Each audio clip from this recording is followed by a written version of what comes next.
Welcome to my YouTube channel Education Online.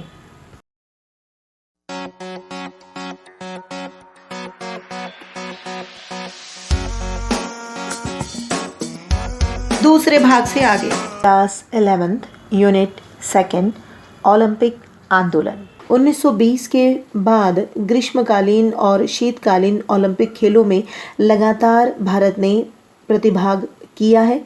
1920 और 1980 तक एक लंबे समय तक ओलंपिक में भारतीय राष्ट्रीय हॉकी टीम का दबदबा बना रहा। इस बीच हुए 12 खेलों में से भारत ने 11 पदक जीते, जिनमें 8 स्वर्ण पदक थे। 1928 से 1956 तक 6 स्वर्ण पदक लगातार जीते। आइए बात करते हैं ओलंपिक प्रतीक, ओलंपिक आदर्श, उद्देश्य व मूल्यों की। ओलंपिक प्रतीक सिंबल और एम्ब्लेम या 5 छल्लों या वृत्तों का बना होता है जो आपस में जुड़े होते हैं। ये छल्ले 5 महाद्वीपों अर्थात अफ्रीका, अमेरिका, एशिया, ऑस्ट्रेलिया व यूरोप का प्रतीक माने जाते हैं। प्रत्येक छल्ले का अलग अलग रंग होता है, नीला, पीला, काला, हरा व लाल। प्रत्येक छल्ले के रंग को डी कॉबर्टीन ने स्वयं प्रस्तावित किया था। ओलंपिक प्रतीक के ठीक नीचे ओलंपिक आदर्श छपा होता है, जिसमें 3 लैटिन शब्द अब 4 लैटिन शब्द शामिल होते हैं। इन शब्दों का शाब्दिक अर्थ एथलेटिक्स के लक्ष्यों, अधिक तेज दौड़ना, अधिक ऊंचा कूदना व अधिक दूर फेंकना तथा साथ में प्रतिनिधित्व करता है।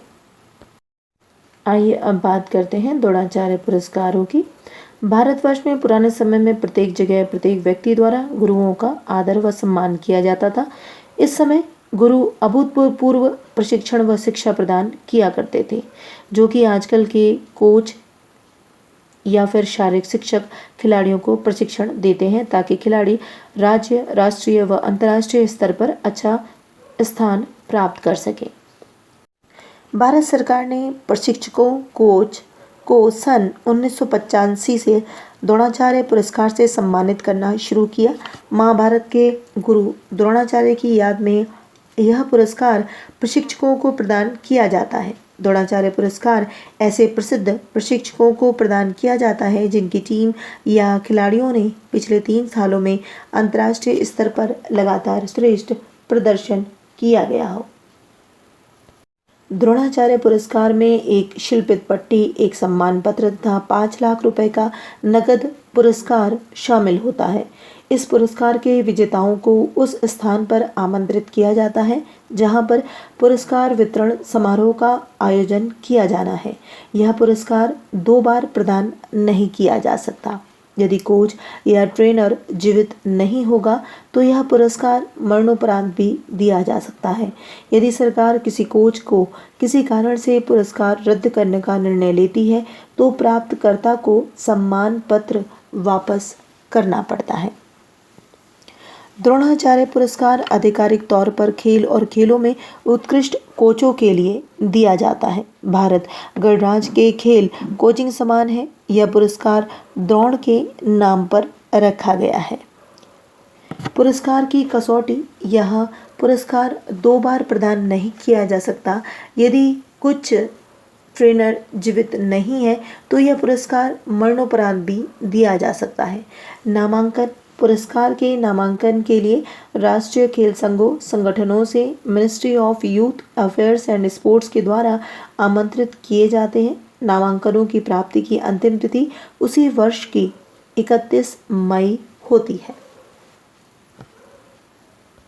महामहिम राष्ट्रपति द्रौपदी मुर्मू जी ने नेशनल स्पोर्ट्स अवार्ड 2022 के दौरान कोच राज सिंह, जीवन जोत सिंह, तेजा, मोहम्मद अली कमर, सुमा, सिद्धार्थ, शिरूर, सुजीत मान, दिनेश जवाहर लाड, बिमल प्रफुल्ल घोष को अपने अपने खेलों में खिलाड़ियों को तैयार करने और उनकी अभूतपूर्व योगदान के लिए द्रोणाचार्य अवार्ड के लिए चुना गया है।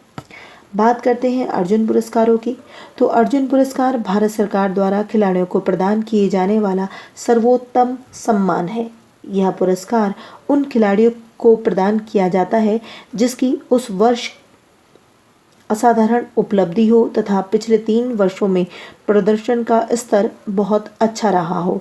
यह पुरस्कार सन 1961 में शुरू किया गया। अर्जुन पुरस्कार में एक कांसे की अर्जुन प्रतिमा, एक सम्मान पत्र और 5 लाख रुपए नकद शामिल होते हैं। यह पुरस्कार महाभारत के पात्र अर्जुन की याद में प्रदान किया जाता है। अर्जुन पुरस्कार के लिए चयन समिति का मुखिया सुप्रीम कोर्ट उच्च न्यायालय का रिटायर्ड जज होगा।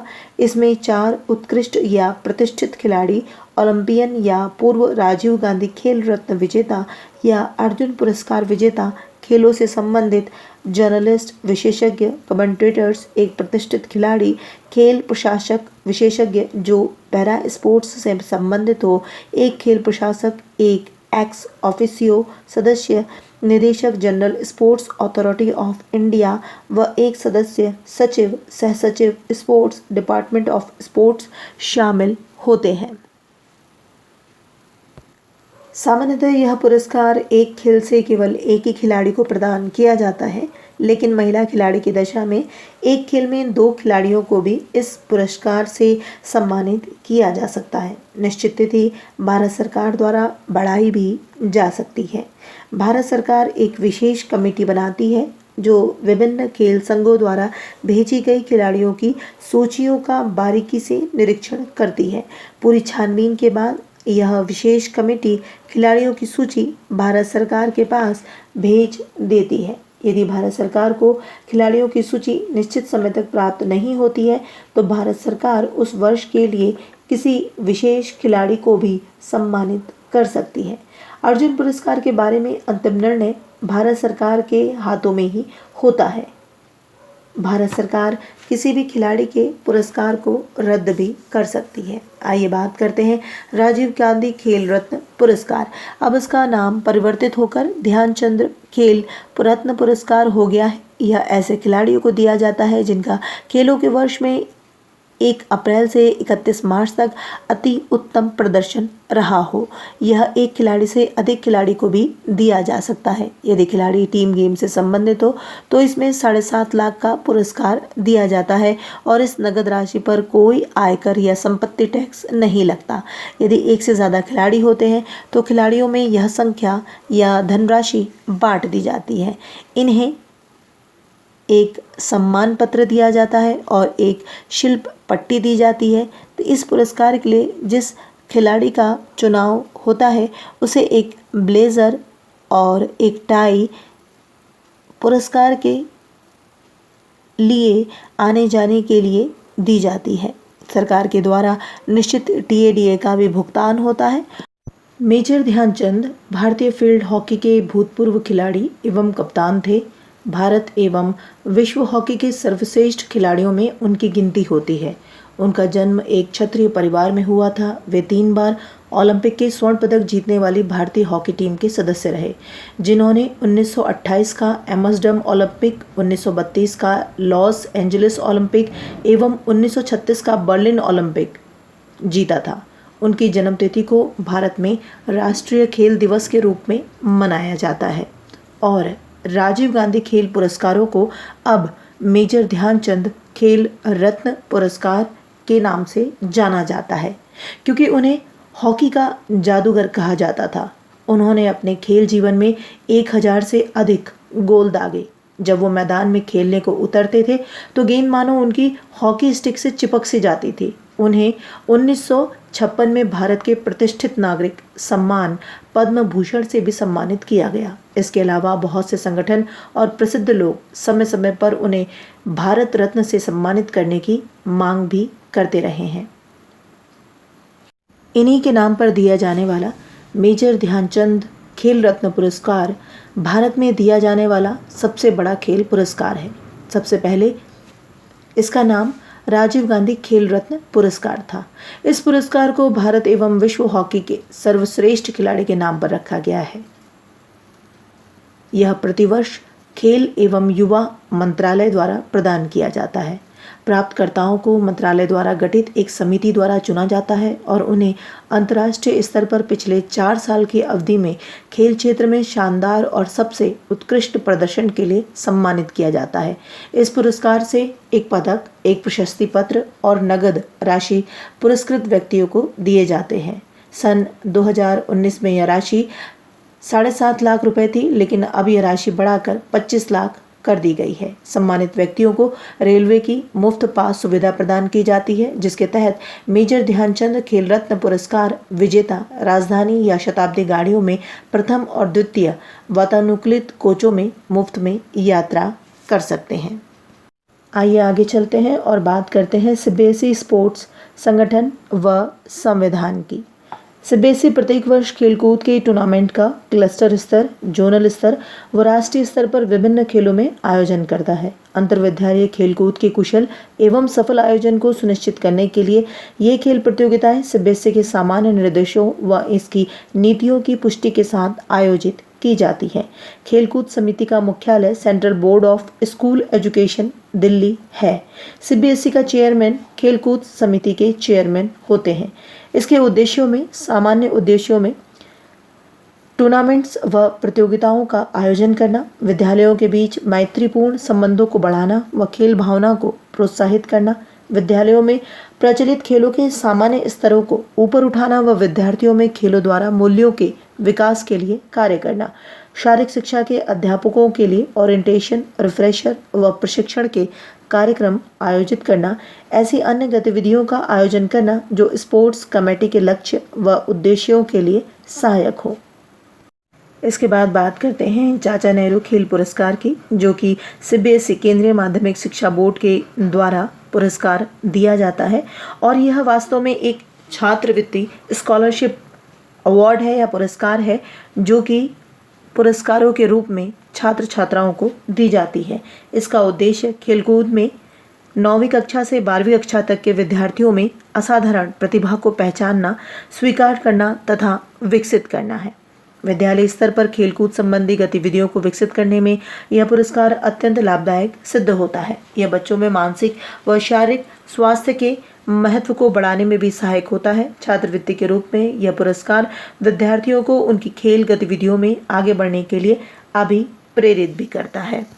अंत में इंडियन ओलंपिक एसोसिएशन की अध्यक्ष पीटी उषा जी के बारे में भी जानते हैं, जिनका पूरा नाम पिलावुल्लकट्टी टेक्के परम्पिल उषा है, जो कि मलयालम में नाम है। इनका जन्म 27 जून 1964 को भारत के केरल राज्य में हुआ था और यह एक मशहूर और प्रसिद्ध एथलीट है। भारतीय ट्रैक एंड फील्ड की रानी कही जाने वाली पीटी उषा भारतीय खेलकूद में 1989 से हैं। वे भारत के अब तक के सबसे अच्छे खिलाड़ियों में से एक हैं। उन्हें पयोली एक्सप्रेस नामक उपनाम भी दिया गया है। कई स्वर्ण पदक और भारतीय कीर्तिमान के साथ इनकी उपलब्धियां अनगिनत हैं। अगर हम इनके विश्व कीर्तिमान की बात करें तो जकार्ता इंडोनेशिया में 1984 की एशियाई दौड़ कूद प्रतियोगिता में उषा ने 100, 200, 400, 400 बाधा व 4x400 रिले में 5 स्वर्ण जीते थे। उन्होंने 4x400 रिले में भी कांस्य जीता था। किसी भी महिला द्वारा किसी एक ही दौड़ प्रतियोगिता में सबसे अधिक पदक जीतने का यह कीर्तिमान भी है। इसके अतिरिक्त यह 1984 में अर्जुन पुरस्कार विजेता, जकार्ता एशियाई दौड़ों में प्रतियोगिता की महानतम महिला धाविका, पद्मश्री से सम्मानित एशिया की सर्वश्रेष्ठ धाविका, सर्वश्रेष्ठ रेलवे खिलाड़ी के लिए मार्शल टीटो पुरस्कार, सियोल एशियाई खेल में सर्वश्रेष्ठ धाविका होने पर आदिदास स्वर्णिम पादुका इनाम, दौड़ में श्रेष्ठता के लिए 30 अंतर्राष्ट्रीय इनाम, केरल खेल पत्रकार इनाम और सर्वश्रेष्ठ धाविका के लिए विश्व ट्रॉफी। अगर हम पीटी उषा जी के बारे में या फिर मेजर ध्यानचंद जी के बारे में अगर कहने लगें तो समय भी कम पड़ जाएगा, क्योंकि इन्होंने अपने समय में खेल के उन ऊंचाइयों को छुआ है। अपनी मेहनत और अपने परिश्रम के दम पर वो चमकता सितारा उन्होंने कायम किया है, जिसको आज भी छू पाना सपने की बात है। और यह केवल तभी संभव हो पाएगा जब उतने ही मेहनत, परिश्रम और डेडिकेशन से इस खेल के लिए कार्य किया जाएगा। यूनिट सेकेंड ओलंपिक आंदोलन यहीं समाप्त होता है। हमारे चैनल को सब्सक्राइब, शेयर और लाइक ज़रूर कीजिएगा।